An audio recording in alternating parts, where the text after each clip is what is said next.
Assalamualaikum warahmatullahi wabarakatuh. Perkenalkan, saya Elisia Salsabila dari mahasiswa Matematika Unsri Angkatan 2023 dengan NIM 08011282328070.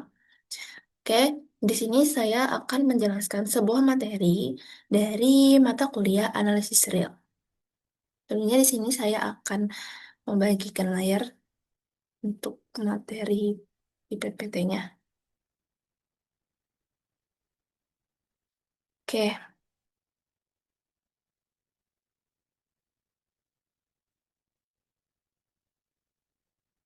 Oke, baik. Jadi, di sini saya akan menjelaskan materi tentang partisi interval pada jumlah Riemann. Sebelumnya, yang kita tahu bahwa pada saat kita ingin menghitung luas suatu luas di bawah kurva dari suatu fungsi, jadi si kurvanya ini dihasilkan dari sebuah fungsi, maka kita bisa menggunakan konsep konsep dari integral sebenarnya.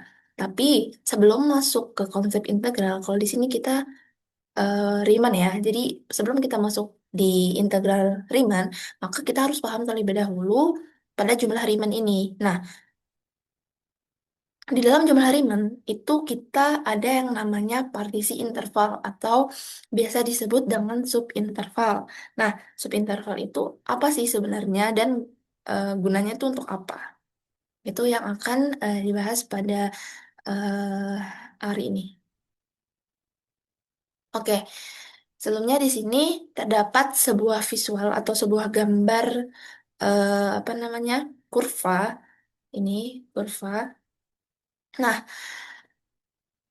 kurva ini kan dihasilkan dari sebuah fungsi. Jadi sebuah fungsi itu menghasilkan kurva ini. Nah, jadi kita menggunakan jumlah Riemann itu untuk mencari seberapa sih luas di bawah kurva ini nih yang warna biru ini itu tuh berapa besaran luasnya. Nah, itu bisa digunakan dari jumlah Riemann gitu. Nah, di sebelahnya ini ada dari si kurva ini, ada nih di gambar yang sebelah kanan ini. Nah, ini tuh apa sih sebenarnya? Nah, jadi si apa namanya fungsi tadi ini kan membentuk sebuah kurva. Ini kurvanya kan. Misalnya ada sebuah fungsi dan dia membentuk kurva ini. Kita ingin mencari apa namanya luas nih yang di bawah, bawah sini. Tapi kan kita nggak bisa langsung apa namanya tahu nih luasnya apa kecuali si apa si kurva ini tuh ada bentuk khususnya kayak ini kan melengkung ya. Karena dia melengkung, jadi susah kita untuk mencari seberapa besar luas yang ada di bawah kurva ini gitu. Maka dari itu, kita gunakanlah konsep jumlah Riemann. Di mana jumlah Riemann itu memotong apa namanya beberapa bagian di bawah kurva itu supaya kita bisa menghitung luasnya dengan lebih mudah gitu. Nah, jadi pada interval AB di sini interval AB interval AB itu terletak di sumbu X gitu. Nah, pada interval AB cara kita menghitung apa luas di bawah si kurva ini dengan membagi-bagi membagi-bagi setiap bagian yang ada di bawah kurvanya ini. Jadi kita membentuk sebuah persegi panjang sebetulnya. Nah, inilah yang dinamakan dengan partisi interval. Jadi, kita punya interval nih, misalnya dari 0 sampai 6. Nah, kita membagi setiap apa namanya setiap dari setiap dari interval 0 sampai 6 ini menjadi beberapa bagian. Nah, beberapa bagian itu bisa kita tentukan sendiri. Kayak misalnya ini, si contoh ini, dia membagi subintervalnya menjadi 1, 2, 3, 4, 5, 6, 7, 8, 9, 10 menjadi 10 bagian gitu. Jadi titik apa namanya si titik dari 0 sampai 6 ini kita bagi menjadi beberapa bagian dengan bentuk persegi panjang. Jadi itulah yang disebut dengan partisi dari interval A sampai B gitu. Jadi atau subinterval dari interval A sampai B. Oke, nah yang di sebelah sini juga sama seperti yang sebelumnya, tetapi dia lebih banyak subintervalnya gitu.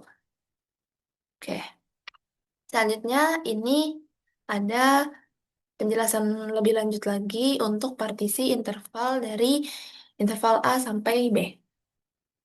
Nah, ini ada contoh contoh gambar dari pembagian subinterval pada kurva suatu fungsi di sini. Nah, di sini dia membentuk kurva seperti ini. Jadi, karena kita ingin menghitung jumlah apa namanya luas kurva, luas yang di bawah si kurva ini, jadi kita membagi-bagi nih. Misalnya, untuk yang pertama ini subintervalnya dilabelkan dengan A1. Terus selanjutnya A2, A3, A4, A5, A6, A7 sampai A8. Jadi dia membuat subpartisi sebanyak 8 bagian gitu. Nah, setiap subpartisi ini dia nih apa namanya?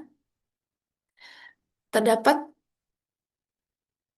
eh, dibagi lagi ini di bawahnya diberikan label X1, X2, X3, X4, X5, X6, X7, X8 gitu.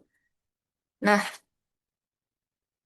jadi di sini kita bisa menghitung delta X1, delta X2, delta X3 sampai delta X8.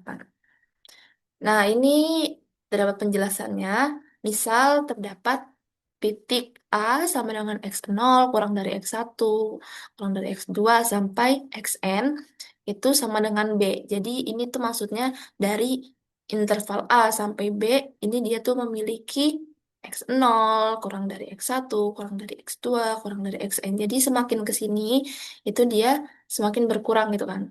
Nih, ini X1 kan. Si X ini X1 kurang dari X2, X2 kurang dari X3, X4 lebih, X3 kurang dari X4 gitu. Jadi semakin ke sini, itu dia akan menuju ke titik B. Gitu. Nah, untuk potongan subintervalnya, di sini dia potongannya itu berada pada XI-1 sampai XI gitu. Ini merupakan subinterval. Nah, kita membentuk partisi-partisi ini atau subinterval ini, maka kita dapat mengambil satu titik di dalam setiap subintervalnya, gitu. Jadi apa sih yang dimaksud satu titik itu? Satu titik itu adalah si ini delta x ini. Itu kita mengambil satu titik dari setiap apa namanya subintervalnya, gitu. Nah, jadi apa namanya? Setelah kita mengambil satu titik dalam sub interval ini, misalnya si A2 ini diambil satu titik di dalam sub interval itu adalah delta X2. Jadi sebenarnya si delta X ini dia memiliki apa namanya bisa dicari dengan sebuah rumus gitu. Nah, supaya dia tuh memiliki apa namanya nilai yang sama setiap delta x-nya. Jadi si delta x ini bisa dicari dengan rumus, bentar. Jadi si delta x ini dia bisa dicari dengan sebuah rumus. Tuh, dimana delta xi itu sama dengan xi dikurang dengan xi-1. Nah, ini untuk mencari nilai dari delta XI atau misal contoh ya, misal kita punya sebuah kurva gitu dan kita mau mencari luasnya dengan kita membagi subintervalnya itu 8 bagian. Jadi kan subintervalnya atau N-nya itu kan sama dengan 8 ya. N-nya sama dengan 8.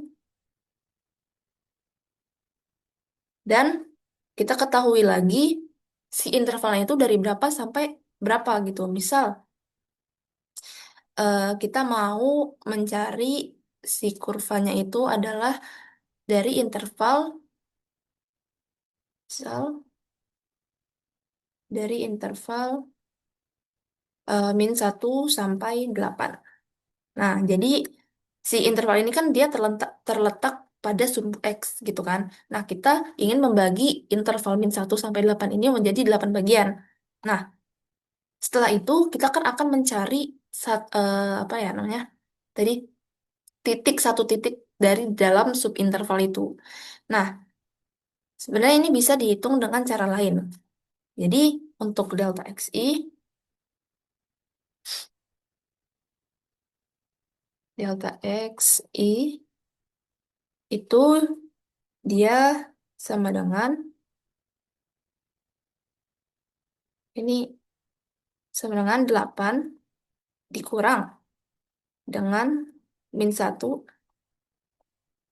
dibagi dengan 8. Jadi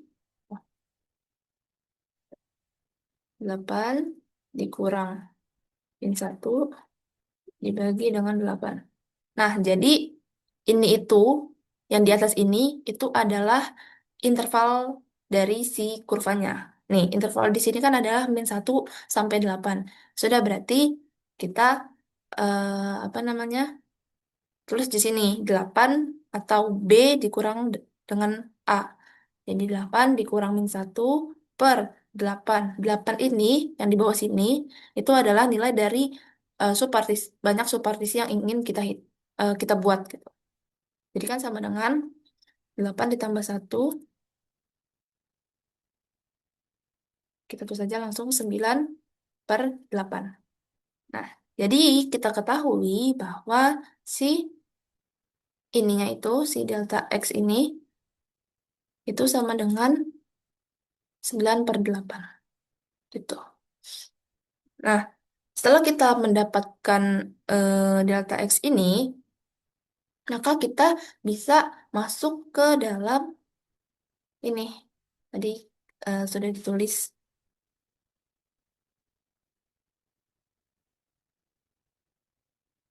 Kita bisa masuk ke dalam rumus jumlah Riemann. Gitu. Nah, itulah pentingnya kita membentuk sebuah partisi atau subinterval dalam mencari luas di bawah kurva. Karena dia bentuknya ini melengkung, jadi cukup sulit untuk mengetahui seberapa besar luas yang ada di bawahnya, maka kita gunakan jumlah Riemann untuk menghitung luas yang ada di bawah kurva tersebut. Jadi, si partisi dari interval A sampai B itu merupakan langkah pertama banget untuk menghitung integral. Nah, jadi dengan membagi interval itu menjadi beberapa potongan kecil, kita bisa menghampiri. Sebenarnya itu nggak pasti luasnya segitu, tapi ini menghampiri luas yang ada di bawah si kurva dari sebuah fungsi itu dengan menggunakan jumlah Riemann.